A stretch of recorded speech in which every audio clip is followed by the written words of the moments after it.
어두워지니까 판매자들은 제품을 좀 우월하게 보이려고 각종 이미지를 만들어내기 시작했습니다. 이 화려한 포장지나 이 반복된 이런 광고는 이를 위한 것입니다. 이 말은 세련된 이런 포장지, 또 고급스러운 매장 이런 것들이 이 높은 가격을 정당화 시켜줍니다. 이 침대는 가구가 아니라 뭐 과학이다. 미는 잠꾸러기 이런 말들이 우리가 상품을 아는데 얼마나 도움이 되겠습니까? 이 반복되는 이 광고는 우리에게 제품의 기능을 넘어서는 이 또 다른 과장된 이미지를 우리에게 각인시킵니다. 그 각인된 이미지가 바로 그 제품이 되는 겁니다. 우상이죠. 그래서 오늘날 우리 소비자는 제품을 구매하는 것이 아니라 결국 이 공급자들이 만든 이런 이미지를 구매하게 되는 것입니다. 그러면 우리의 신앙은 어떻습니까? 우리는 태초부터 계시는 그 하나님을 만나고 있습니까? 아니면 이 제도화된 이 종교적 이미지를 만나고 있습니까? 이 세뇌된 하나님 우상을 만나고 있습니까? 지금 그러면 여러분들께서 어머니 모습을 한번 떠올려 보시겠습니까?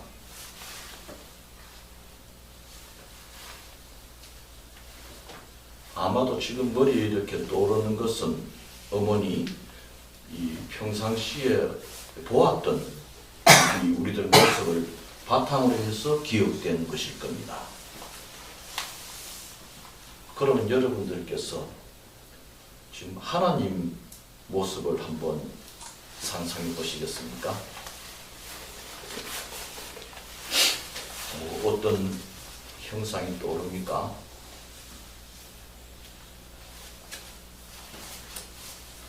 하나님을 본 사람은 이 세상에 없습니다. 성서는 하나님을 본 사람도 없고 또 볼 수도 없다고 말하고 있습니다. 그러나 많은 기독인들은 자기가 하나님을 본 듯이 말하고 있습니다. 이 교회나 교파를 중심으로 서로 자기식의 하나님을 규정하고 있습니다. 이름도 모양도 없는 하나님을 자기식으로 규정하는 것은 아마도 이 종교가 만들어졌을 때부터 그랬을 것입니다. 그런데 이 세상에 이 피조물들 중에서 종교를 가지고 있는 것은 인간밖에 없습니다.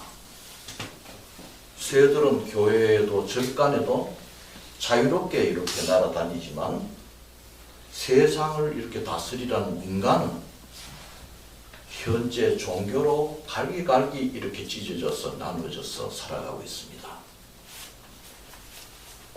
같은 하나님이라는 유대교, 또 기독교, 또 이슬람 이런 갈등들이 이를 잘 보여주고 있습니다. 이들은 지구상에 거대한 조직을 만들고 또 그 조직을 위해 교리를 만들어서 자기들만의 이런 자기식의 하나님을 섬기고 있습니다. 이 부모와 같이 생활했던 형제들도 부모에 대해서 다르게 생각하는 경우가 많은데 보이지 않는 하나님을 우리가 동일하게 생각하는 것은 쉬운 일이 아닐 것입니다. 모두가 아름답다고 하는 꽃도 그것을 운반하는 사람에게는 짐이 될 뿐이잖아요. 그러므로 우리가 모두 비슷하게 생각하도록 하는 이런 전체주의에는 늘 폭력이 수반됩니다. 앞 시간에도 얘기했지만 교회도 예외는 아닙니다. 정신적으로 지옥 가면 어떻게 된다. 또 교회에 안 오면 부담 주고 이게 다 의전 폭력이죠. 저희 세길교회는 1987년 여기가 1986년이잖아요. 1년 뒤에 이제 이 교회가 이 교파로 이렇게 각기 나누어져서 집단적으로 이 하나님을 규정하는 것을 좀 비판하면서 이 교파가 없는 평신도 교회로 출발했습니다. 그러므로 이 세길교회는 대체로 자기가 이 생각하는 하나님을 대체로 존중하고 있습니다. 또한 이 교인들 위에서 하나님 모습을 규정하여 전하는 목회자가 없기 때문에 비교적 이 자유로운 분위기 속에서 신앙생활을 하고 있습니다. 물론 이 다른 교회가 가지고 있는 이런 좋은 점을 세길교회가 가지고 있지 못한 것도 당연히 많을 것입니다.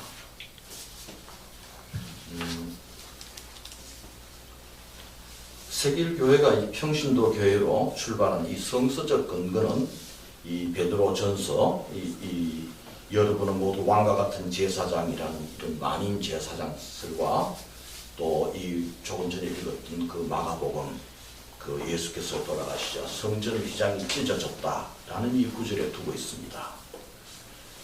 특히 이제 이 기독교의 핵심인 이 예수 죽음과 함께 이 제사장만이 은밀하게 드나드는 지성소의 이 가림막이 찢어졌다는 것은 이 공간 복음에 모두 나와 있는데 이 말씀은 세길교회의 설립 근거일 뿐 아니라 저에게도 많은 영향을 주었던 성경 구절입니다. 앞서 얘기했지만 이 하나님의 모습을 우리는 볼 수 없습니다. 그래서 하나님은 보이는 예수님을 보내주셨습니다. 그는 사람들과 함께 살았고 또 조금 일찍 죽으셨습니다. 그는 살면서 당시 사람들에게 많은 것을 보여주었고 또 우리가 가장 두려워하는 그 죽음의 순간에 다 이루었다 하시고 죽으셨습니다. 그때 놀라운 일이 생겼습니다. 오랫동안 이 지성소와 일반 성소를 갈라놓았던 휘장이 찢어졌습니다. 하나님과 이 사람을 갈라놓았던 그 장막이 찢어진 것입니다. 그리하여 그동안 은밀한 곳에서 특정한 사람과 제사장이죠. 특별한 사람과 내통하시던 하나님께서 이제 만인의 하나님이 되신 것입니다. 이 마가복음을 다시 한번 읽어보겠습니다. 예수께서는 큰 소리를 지르시고서 숨지셨다. 그때에 성전 휘장이 위에서 아래까지 두 폭으로 찢어졌다. 하나님이 계신다는 곳, 그리고 제사장만이 들어갈 수 있는 그 지성소의 가림막이 찢어지면 제사장과 일반 성도의 벽이 허물어짐을 넘어서 예수의 피 흘리심으로 속죄함을 받아 이제는 그 보혈의 은혜로 지성소의 출입이 자유로워졌다는 개인적 종교의 문제를 넘어서 또 교리와 종교적 치장으로 덮인 이 교회주의의 우상을 넘어서 교회벽이 허물어져 교회와 교회 밖이 하나가 되고 나아가서는 유대교, 기독교의 하나님에서 이 세상의 하나님이심을 선포하는 것이었습니다.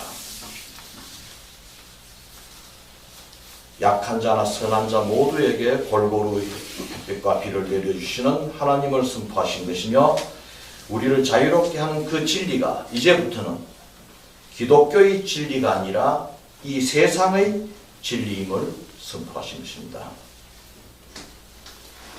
드디어 바울은 그 휘장의 찢어짐으로 그 장막의 제거로 하나님의 모습을 이 세상에 훤히 드러내 주셨다고 로마서에서 명료히 전하고 있습니다. 제가 읽겠습니다. 하나님을 알만한 일이 사람에게 환히 드러나 있습니다. 하나님께서 그것을 환히 드러내 주셨습니다. 이 세상 창조 때로부터 하나님이 보이지 않는 속성, 곧 그분의 영원하신 능력과 신성은 사람이 그 지으신 만물을 보고서 깨닫게 되어 있습니다. 그러므로 사람들은 이제 핑계를 댈 수가 없습니다. 이제 우리는 이 화려한 성전이나 우렁찬 설교자를 통해서 하나님을 볼 수 있는 것이 아니라 하나님이 창조하신 이 세상의 만물, 하나님의 섭리와 질서가 이행되는 곳, 그리고 한시도 이 창조의 역사가 끊이지 않고 계속되는 이 세상 속에서 진정한 하나님의 능력과 모습을 볼 수 있다고 말하고 있습니다. 예수의 죽음과 함께 보여준 이 강렬한 메시지도 불구하고 지금 우리 사회에는 이 종교와 저 종교, 또 우리나라와 다른 나라, 남한과 북한, 가진 자와 못 가진 자, 높은 사람과 낮은 사람, 진보와 보수, 늙은이와 젊은이 등 이 너와 나를 가르는 이런 휘장들이 너무나 많이 쳐져 있고, 또 지금도 계속해서 이 휘장들은 만들어지고 있습니다. 이 휘장들은 하나님을 가리고 진리를 가지는 이 욕망과 이런 아집의 산물들입니다. 그래서 우리 사회에 이런 휘장들의 모습에 대해서 몇 가지 말씀드려보겠습니다. 아무래도 첫 번째는 역시 하나님이 이 가리는 대표적인 휘장은 종교적 파벌입니다. 파벌주의. 자기 교파 안에 하나님을 가두는 것입니다. 지난번 이 조국 장관 그런 일만 봐도 어떤 교회는 광화문으로 가고 또 어떤 교회는 서초동으로 갔습니다. 이 단순화된 이런 언어로 이 상대를 정죄하고 공격합니다. 저는 이 점에 조금 생각을 두고 있습니다. 그러나 이 서로를 하나 되게 하는 사람이 하는 말은 상대에 대한 이런 단정을 좀 미루고 끝없이 길게 물을 것입니다. 예를 들면은 우리가 거북선을 만든 사람이 누군가 지난번에 밥 먹으면서 잠깐 얘기했던 우리는 이순신 이렇게 답하지만 만약에 예수님께 가정이죠. 예수님께 거북선을 만든 사람이 누구겠습니까? 이렇게 하면 예수님께서는 아마도 거북선을 설계한 사람, 또 목수, 또 상판 이 침봉을 만든 대장장이, 목재를 구해온 나무꾼, 이 철을 켜온 광부, 일꾼들에게 밥을 해준 나낙네들, 밥알 곡식을 제공한 농부, 이순신 등 많은 사람들이 함께 만들었습니다. 이렇게 길게 말씀하셨을 것 같습니다. 그러니까 이 짧은 말하고 짧은 생각은 이 상대를 제압할 때 많이 쓰입니다.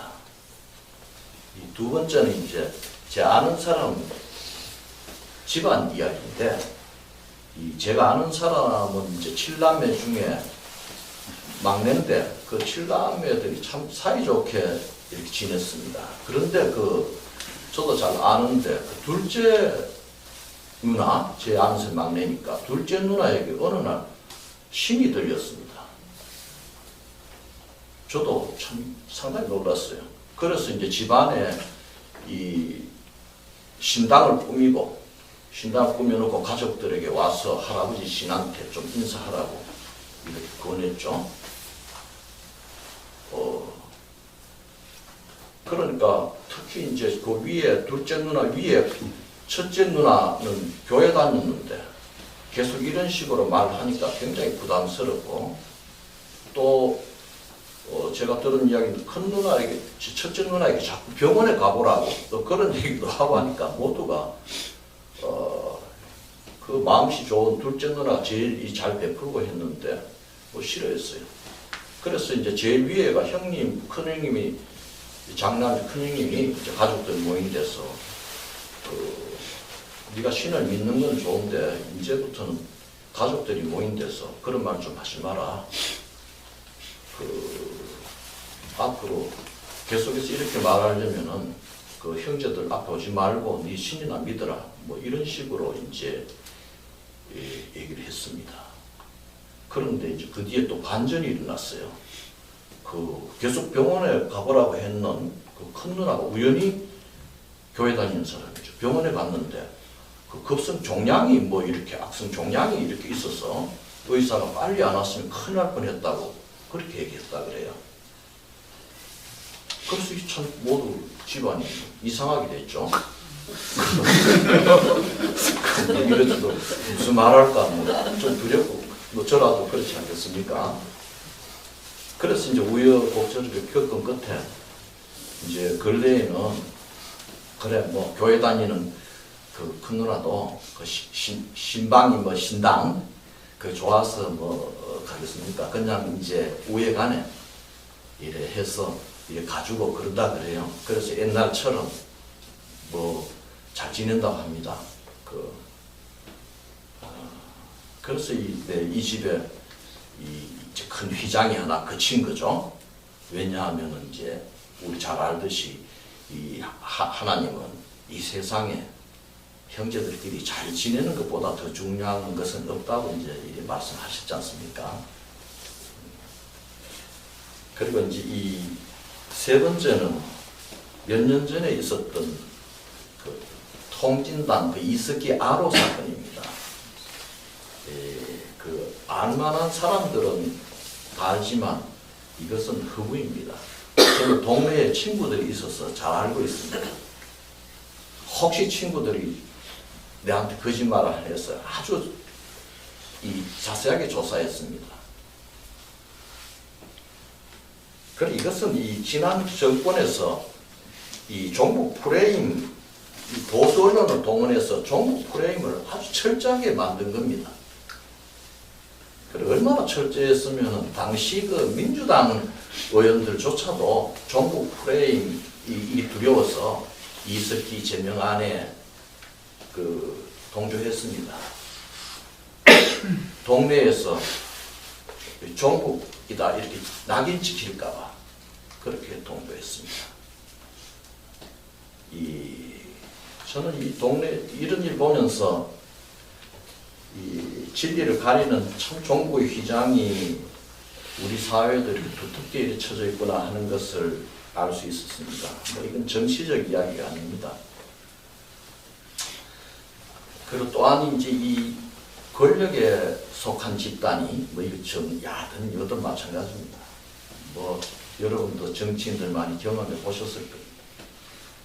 권력에 관한 이 집단들이 외치는 어떤 정의도 이게 선택적 이 정의밖에 될 수 없구나 하는 것을 제가 알았습니다. 예수님은 온갖 휘장으로 이 가시적인 질서를 만들어 온 이 폐쇄적인 종교 집단과 이 로마의 제국주의에 대해서 이 몸을 찢으심으로 새로운 세상을 여셨습니다. 몸의 찢어짐으로 휘장의 찢어짐이 이루어졌습니다. 새로운 세상은 이제 집단의 강령이 개인을 지배하는 것이 아니라 이 교회의 교리가 개인을 구속하는 것이 아니라 한 사람 한 사람이 이 세상의 주체로 우뚝 서는 것이었습니다. 그것은 태초부터 하나님께서 당신의 형상으로 우리를 지으셨기 때문입니다. 아울러 이 세상에 사는 우리들은 이제 어느 누구의 소유가 아니라 어느 조직체의 구성품이 아니라 이 만물을 다스리는 주체임을 알게 되었습니다. 예수님께서는 이미 하나님께서 당신의 이름을 나는 나다 하신 것처럼 장녀에게, 세리에게, 문둥병 환자에게 그리고 우리에게도 너는 너다 하시면서 고유한 이름을 각자 개인에게 불러주셨습니다.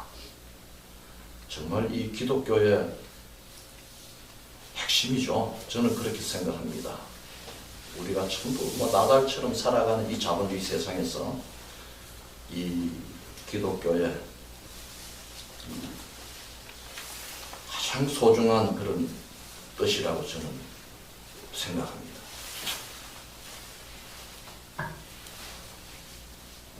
이 고유한 이름을 너는 너다. 각자가 고유한 이름을 이렇게 부여받은 이름을 가지고 살아가는 지체들은 자신을 위해 휘장을 치는 대신 서로를 위해 걱정하며 특히 약한 지체를 더 중요하게 생각한다고 이 성서는 말하고 있습니다. 고린도서에 이 나오는 얘기죠.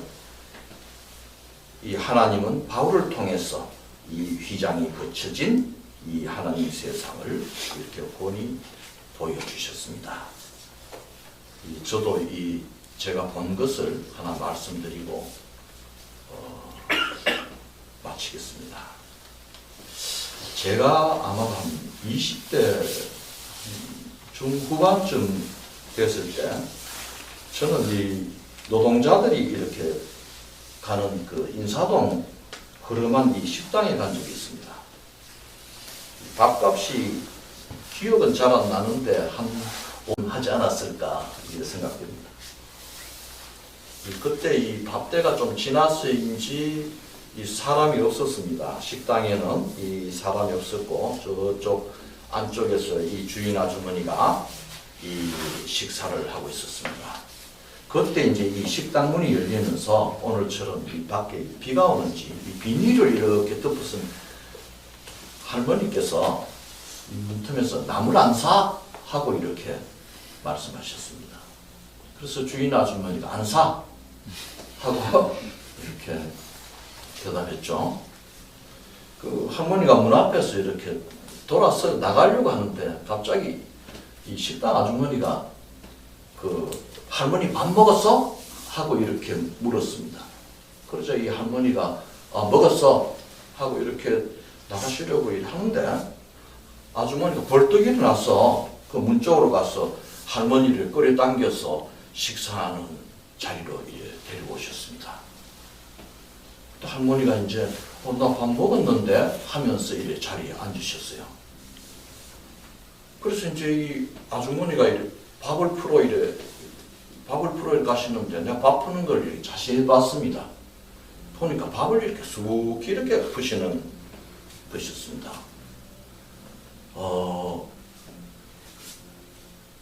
그리고 이 할머니하고 이렇게 식사를 하는데 이 할머니가 이렇게 밥을 잡수시려고 하는데 이 반찬을 이렇게 할머니 밥 위에 이렇게 올려 주셨습니다. 밥을 먹다가 그걸 이렇게 보니까 갑자기 이렇게 목이 메어가지고 밥을 먹을 수가 없었습니다. 그래서 이 밥을 못 먹고 밖으로 나왔습니다.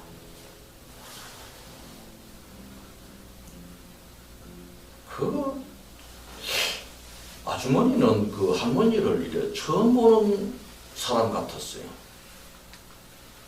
그리고 또 뭐 아주머니가 뭐 교회 다니는 사람 같지도 않은데.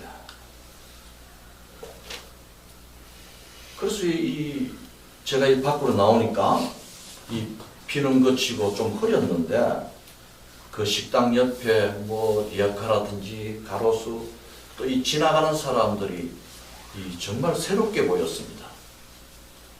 마치 그때 느낌이 이 날씨 흐린 날에 예수님이 사신 그런 일의 하루처럼 그렇게 느껴졌습니다. 그래 그때 신앙은 이렇게 사는 거다. 이래 우리가 잘 사는 거다. 마음을 잘 쓰면서 사는 거다. 이런 생각을 하면서 밖에 나오면서 이 찬송을 내 영혼의 그 깊은 데서 맑은 가락이 일어나는 뭐 하늘곡조가 이 찬송을 이렇게 부르면서 계속 이래 걸었던 기억이 납니다. 이게 제 신앙 생활에 잘 잊혀지지 않는 그런 장면입니다. 마지막으로 우리가 잘 아는 성서 한 구절 읽고 마치겠습니다. 지금까지 하나님을 본 사람은 없습니다. 그러나 우리가 서로 사랑하면 하나님이 우리 가운데 계시고 또 하나님의 사랑이 우리 가운데서 완성된 것입니다. 아멘.